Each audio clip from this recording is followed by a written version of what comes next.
तो अगर हम फीमेल रिप्रोडक्टिव सिस्टम की बात करें, सो it is a system which is concern with, means किससे कंसर्न करता है ये, इट इज़ कंसर्न विद, क्या करेगा ये, फर्स्ट सबसे पहला काम होता है इसका, that is production of egg, यानी कि फीमेल के अंदर जो एग प्रोड्यूस होंगे वो यही स्ट्रक्चर करेंगे, ठीक है। कौन करेगा वो हम आगे देखेंगे।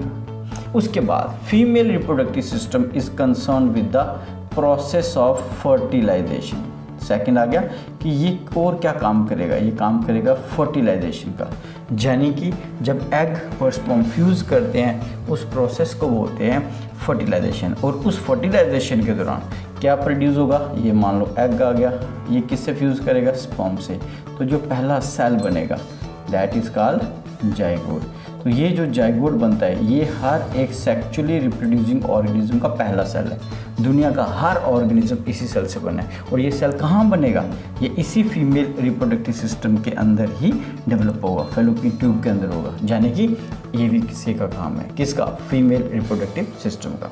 तीसरा, जब ये जाइगोट बन जाएगा उस जाइगोट को अब 9 मंथ, ह्यूमन के केस में 9 मंथ चाहिए डेवलप होने के लिए, उस प्रोसेस को क्या बोलते हो, एम्ब्रो डेवलपमेंट, यानी कि 9 मंथ तक इस जाइगोट को डेवलप करना है, न्यूट्रिशन प्रोवाइड करनी है, ऑक्सीजन देनी है, ब्लड देना है, वेस्ट को रिमूव करना है, ये सब काम जो 9 मंथ तक होता है। इसके लिए जो लोकेशन, उसके लिए जो साइट है वो भी कहाँ पे है, that is female reproductive system के अंदर, यानी कि यूट्रस के अंदर। सो वो भी हम यहाँ पे करेंगे, वो भी इसी का काम है। उसके बाद जब ये 9 मंथ के बाद पूरा का पूरा ऑर्गेनिज्म डेवलप कर जाएगा, उसको जन्म देना, चाइल्ड बर्थ, वो भी कहाँ पे होगा, दैट इज़ इसी फीमेल रिप्रोडक्टिव सिस्टम के थ्रू।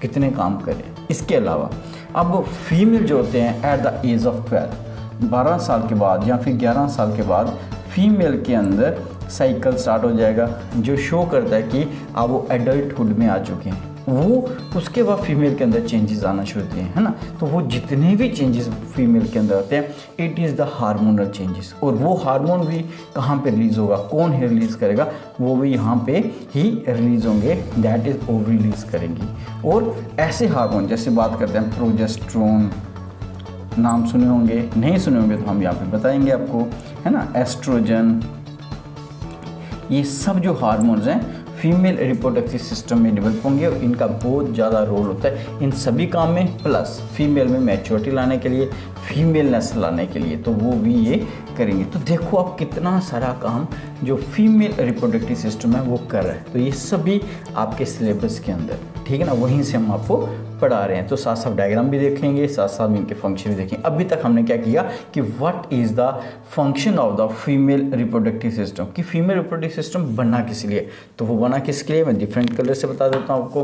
तो वो बना है एग की प्रोडक्शन के लिए, ठीक है। जब एग प्रोड्यूस करेगा तो स्पर्म वहाँ पे आएंगे, उससे क्या होगा, फर्टिलाइजेशन होगी, वो भी इसका काम है। जाइगोट को बनाना इन्हीं का काम है। जब जाइगोट बन जाएगा तो एम्ब्रो जो है वो डेवलप करेगा, वो भी यहीं पे करेगा।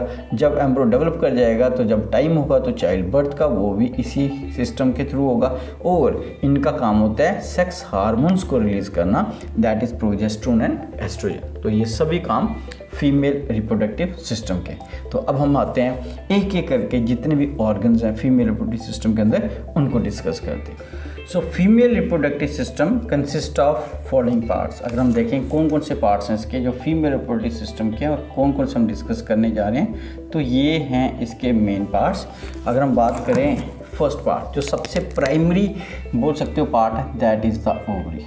तो देख रहे होंगे साथ साथ, प्लीज़ आप साइड पे देखते रहें, आपको साइड पे इनकी डायग्राम्स दिखेंगी और उन्हीं को हम आगे डिस्कस करें तो दोनों काम हो जाएंगे। सेकंड, फैलोपियन ट्यूब दिख रहा है, एक ट्यूब लाइक स्ट्रक्चर है यहाँ पे, साथ ही साथ में फैलोपियन ट्यूब, तो ये भी that is tube like structures हैं। उसके बाद अगर हम देखें थर्ड, यूट्रस, तो ये भी बहुत डेवलप, सभी पार्ट इंपॉर्टेंट है, हर एक की एक अपनी अपनी इंपॉर्टेंस है। उसके बाद देखेंगे that is vagina, and last अगर हम देखें दैट इज़ वल्वा।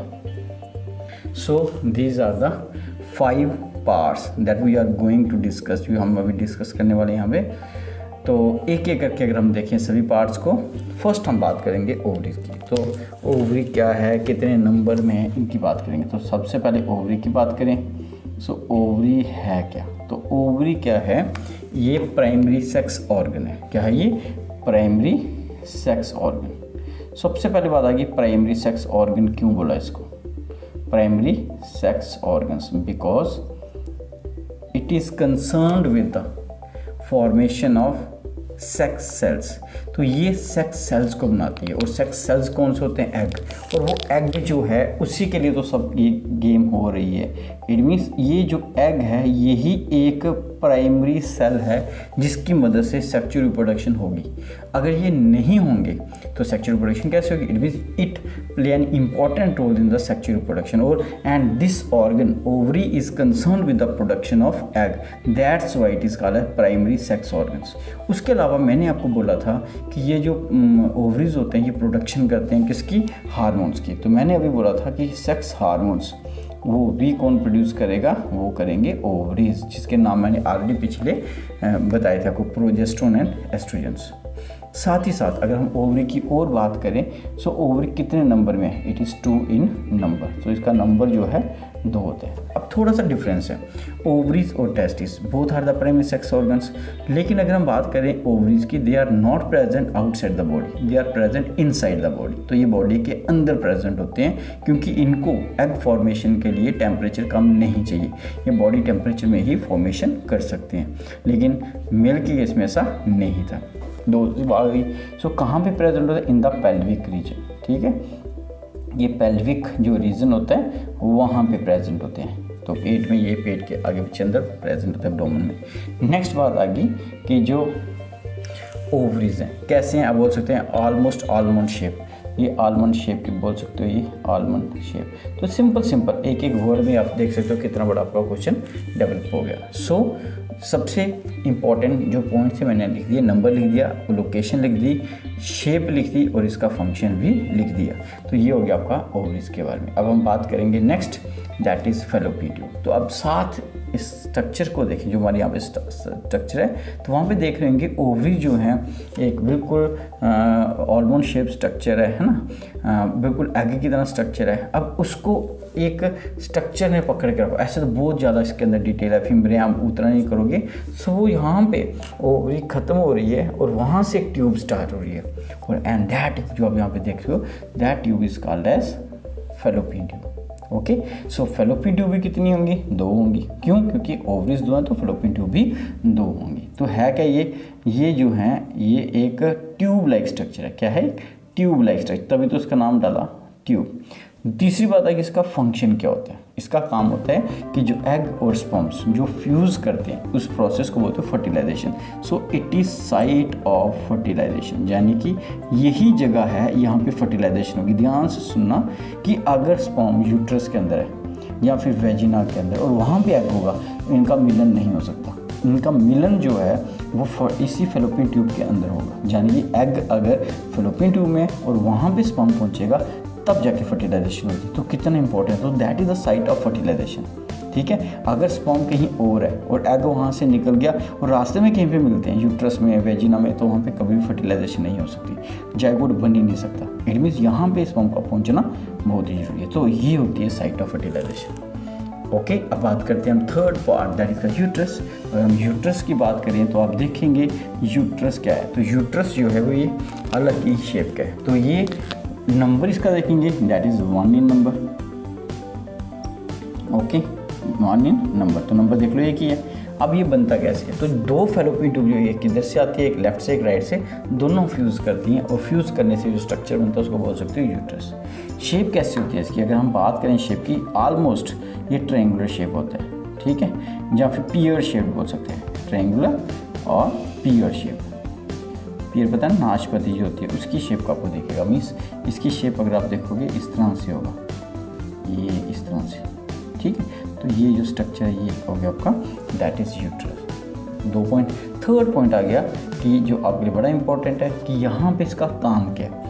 आपने ओवरी का काम देखा, आपने फैलोपियन ट्यूब का काम देखा, अब किसका काम क्या होगा।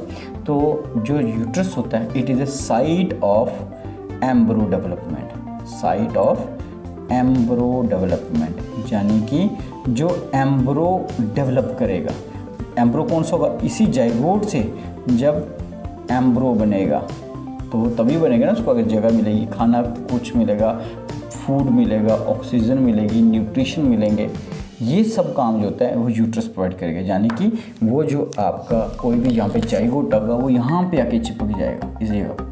जब यहाँ से चिपकेगा तो यहाँ से फीमेल से खाना लेगा और वो बड़ा होता जाएगा, बड़ा होता जाएगा, बड़ा होता जाएगा, और एक दिन होगा उसके ऑर्गन्स बनना शुरू हो जाएंगे, है ना, इस तरह से टांगे सब कुछ बनेगा। तो इसी जगह पे पूरी 9 मंथ जो डेवलप करता है वो यहीं पे करेगा। तो जो पूरी जर्नी है इसकी इसी जगह पे होगी, ठीक है। इसी को बोलते हो यूट्रस, है ना, सबसे इंपॉर्टेंट पार्ट। उसके बाद आ गया वेजिना। सो वेजिना क्या है?